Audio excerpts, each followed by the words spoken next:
All right, now a new survey has just revealed that Democratic candidate Bernie Sanders is soaring above his rivals for the U.S. Democratic Party's presidential nomination with 32% support. Now this comes as he's under fire here in Israel for accusing the Israeli government of being, quote, racist. Now joining us is columnist for Newsweek and editor of HistoryCentral.com, Marc Schulman.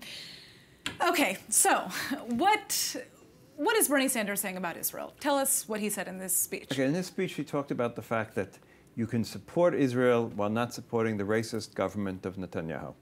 Now, we have to unpack this in a couple of different ways. Right. First of all, we have to start with the fact that Bernie is suddenly talking about the fact that he's Jewish.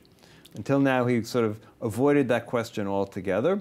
He was asked a question last week at a town hall where he talked about the impact of the Holocaust on his family. And he looked like off the cuff, but a very deep response to that question and how his Jewishness, that aspect of it, impacted him tremendously.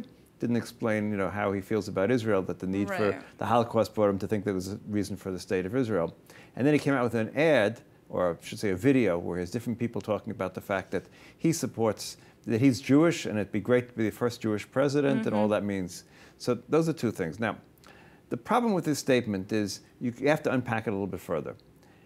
From my perspective, it's perfectly fine to criticize the Israeli government. It doesn't make you anti-Israel. It doesn't make you anti-Zionist if you criticize the Israeli government. It's perfectly fine to say there are some racists in Israel, though racism, I think, is a loaded term because our conflict with the Palestinians, or however you want to define them, is not a racist conflict. It's a national ethnic conflict, and we have real conflict. I mean, it's not like, no one ever did anything to us. We've been having fights with them now since the 1920s. Right. They've been killing us, we've been killing them, and it's not a racism issue, it's something else altogether. But to call the government of Israel racist, that crosses a certain line. Yeah. To criticize their policies, 100%.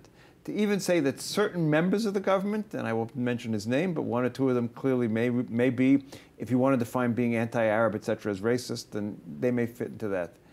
But to make that statement, that sort of throws everything into a different place altogether. What is your opinion on the kind of marketing of his identity with this new, commercial, this campaign? Well, look, he's trying desperately to increase his base. In other words, he has the Bernie supporters. The Bernie supporters are very committed to him, as we've seen. There's a base of maybe 20% of the Democratic Party that's totally Bernie people, so to speak, and nothing will move them.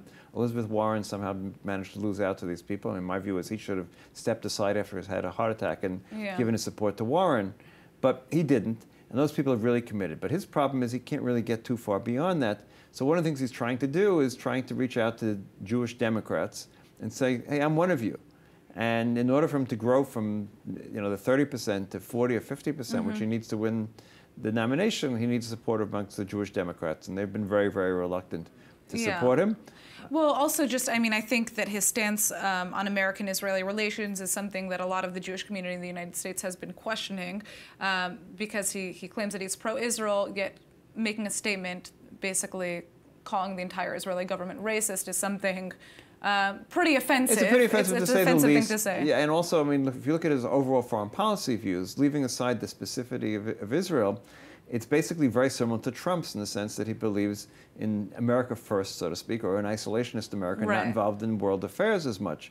And it's very important for Israel, for the United States to be involved in world affairs, because if the United States pulls its forces back from the Middle East and from Europe, that's very bad for Israel. You're right. So it's not anti-Israel, I mean, directly, but it's a very definite negative impact on Israel if it happens. All right. Well, Marc, thank you for joining us with this update. I'm sure that there will be more coming out about Bernie's stance on Israel.